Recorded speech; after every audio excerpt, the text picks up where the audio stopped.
приговорил признать Якимову Наталью Витальевну виновной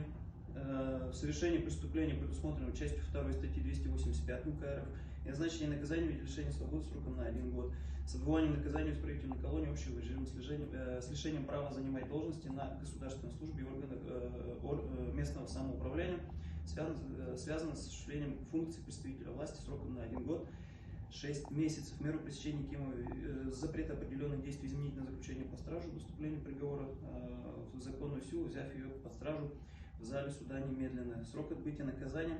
в виде лишения свободы Якимовой исчисляется со дня вступления настоящего приговора в законную силу. За честь.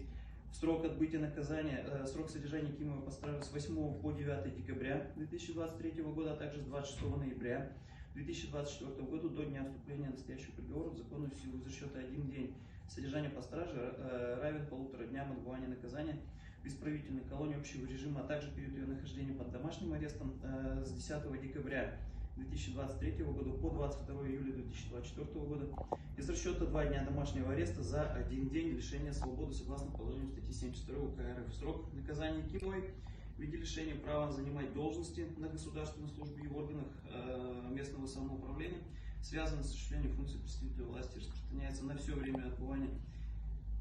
лишения свободы, при этом срок исчисляется со дня освобождения осужденным из исправительного учреждения. Вещественные доказательства, фактические диски, указаны соответствующие номера, хранить при уголовном